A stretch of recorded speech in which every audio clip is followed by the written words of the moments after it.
hints of the next update, new Minecraft look, new server rules, and better copper golems. Hello there, Ray here. We got a brand new Java snapshot today. This is 25W34A. But last week they announced that they wouldn't come out with any big new features for the next full release, which is going to be 1.21.9 for Java, also called the fall update. Although there is not an official name for it, but they did say we're going to continue to get snapshots, so that's why we got one today. And these are going to be fixing minor bugs and other problems that are related to the new features that were introduced in these prior snapshots.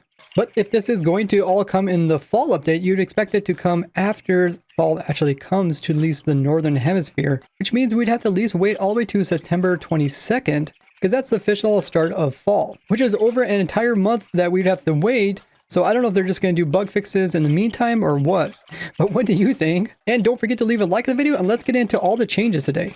We got a new panoramic for this next update. You can see it takes place in a village. We got copper golems running about. Here's a normal one. We got oxidized one. Some of the golems have frozen into blocks as they're missing the little shadows underneath them, which entities have, but blocks do not. But like most panoramas, you can see there's actually 4 little golems placed in a circle all facing outwards. This is definitely done by a player, which is pretty unusual for panoramas because typically it's kind of just a natural scene, although copper golems aren't really natural to the game. Unless you have an enderman pick up a carved pumpkin and then move it into a trial chambers to spawn one of these in. But once in a while you'll see in the panoramic where they'll come in and they'll tweak something that isn't in the natural game. Now it does make sense that this takes place in a village because the iron golems can hand these copper golems these poppies, and they can put them on their heads, although it doesn't appear that any of the copper golems in this panorama actually have this on their head. So that would have been kind of cool if they would have done that. But what do you think of the new main menu panorama?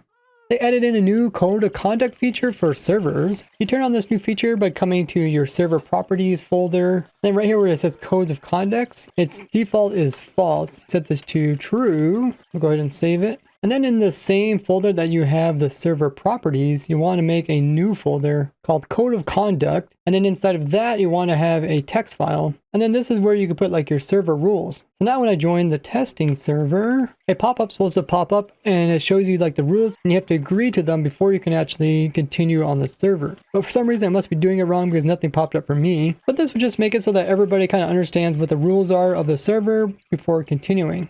They also made some minor tweaks to the copper golems when it comes to their block states, the items, as well as the entities themselves. Hopefully these changes fix all the weird bugs that we've seen when it comes to copper golems and their pathfinding inside of storage systems, but it seems like they might have to do some more fixing in order to get these guys working properly.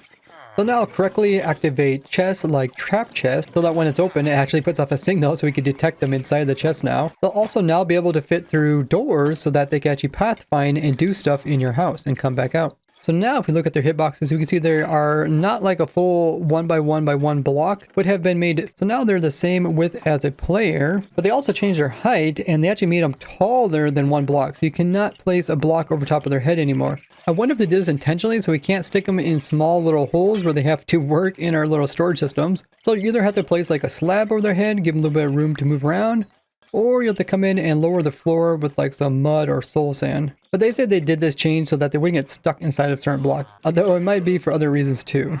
When given invisibility, the copper golem's eyes will no longer just pop out of their head and be glowing, floating like that, so they're hidden. But you can still see their items they're holding, as well as if they have something on their head like a poppy. But the guy that has a copper statue on his head looks kind of spooky, like he's a floating around ghost that's moving around. And placing the copper statue on your head will no longer put it upside down with the legs sticking upwards, which means you'll no longer be able to do this weird looking trick with one copper golem wearing a statue item on top of its head. It makes it look like they're doing a circus trick with one balancing on top of the other one. The statue block will now also be centered instead of being a little bit off. As you can see before, it was touching this edge, but it was really far from touching this side. And when throwing the statue down as an item, you can see it was way too large, so they made it the same size as other items. They also fixed the item in the inventory so it won't get cut off as before. You can see the very top of it's missing. A few guys mentioned that the copper golems and their noises were kind of annoying, especially when there's large amounts of them. So they actually made the copper sorting noises quieter, and they also made it so that you won't hear these guys if you're more than 12 blocks away. Now, ever since fletching tables came out, you could go spectator mode and right click them and open up like a crafting table. But they finally removed this today, so it makes you think that maybe they're going to come out with a function for the fletching table in the next full release, which they did say is going to be a big one. What function do you think the fletching table should have? There was also a similar problem with the smithing table before they eventually gave it a function in the game. Speaking of the next update, they also seem to be fixing bugs related to dimensional things, which makes me think that we're getting a new dimension, because during the snapshot they accidentally introduced some interdimensional sound problems, which they came in to fix, but it makes you wonder how they accidentally broke this in the first place. Maybe they're working with something to do with dimensions. Other things related to dimensions that they fixed again was like bees ignoring overworld weather, and frosted ice continue to stay freezed in the end dimension. What do you think the next update is going to be? The sky flashes that appear in the sky, their flashing also can be disabled now with accessibilities in the same location where you disable lightning flashes. And if we read this, it says prevents lightning bolts or other environmental effects from making the sky flash. It's super vague and makes you think that they're going to come up with something else that's also going to be in the sky, that's also going to be flashing, which kind of hints towards a new dimension. Because they could have just said lightning bolts and end flashes. But they're keeping it kind of open-ended, so they can definitely add in more different things and it would still apply. The weird bug from last snapshot where if you would log off while being in creative in the air, and then you log back in again, it would forget that you were flying and it would make you fall to the ground. This problem was actually noticed by one of the Mojang developers right as the snapshot was being released, but they didn't have enough time to actually fix it, which is a really cool story to hear. And this Mojang developer Fisk also joined my snapshot testing server, which is open to all of my viewers. And we did a lot of funny stuff. This was all during my Twitch live stream as well. I do them 4 times a week with their starting times here. So swing by and say hello because you never know what's going to be going on. Now in a previous snapshot, they made it so that entities and their rendering will create a lot less lag, which I can really notice, especially in this world where I have all the different entities in the game sorted by their height as well as their width. I'm actually getting over 100 frames per second, but they now do the same thing when it comes to block entities as well as items. Now block entities are any type of block that has extra data. These are typically ones that cannot be pushed in Java Edition. And items are like the little things that you throw on the ground. So this should greatly help with the lag, especially in single player, where you have to deal with frame rendering lag. Plus this should also help if you have a whole bunch of items that are on the ground. It shouldn't drop your frames as low now. I think everybody's really happy about these optimization features that they're adding into the game. And a lot of people complain that they keep adding things, but the game just keeps getting laggier and laggier. But what do you think? You can no longer use your debug stick to move the items from the center of the shelf to the bottom ledge. This was done because people really liked it in the center to do different types of cool builds with these shelves and items inside them. But some people still like the items sitting on the edge of the shelf, make it look like an actual shelf like in a house. So the way they resolved this is that you could have used the debug stick to move it from the center to make them sit on the ledge. This no longer works. But instead, this was moved to the set block command, where there's now a property called align items to bottom, which should now move the items up and down.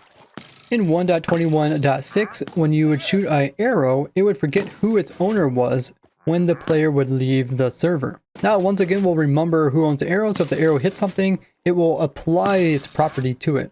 So if the arrow killed somebody, it would be considered being killed from you.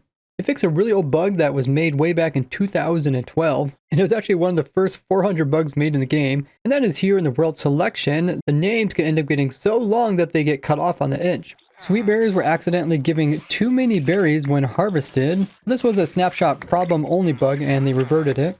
Now when placing maps into an item frame, they always had the hitbox to remove them only the size of the actual item frame, despite the map being larger. So if you were trying to hit it on the edge, you just end up breaking the block behind it. Now as soon as you put the map into the item frame, it's going to change the hitbox to make it the full size. And now they just came out with the B version of the snapshot. When it's the A one, it just means it's the first one of the week. B means it's the second one, but they don't come out with a B letter or later letters unless there is some major problems that somehow normally would like crash the game. So they come in with these hot fixes. For this one, they came in and they fixed it because there was a connectivity issue with the rails. But at the same time, they also made it so that glowing items and displays will actually glow. Now come join me as I explore the new snapshot, and we'll be live streaming over at my Twitch, which you can find linked down below. Much thanks to my monthly supporters, and I'll see you guys all over there. Bye-bye!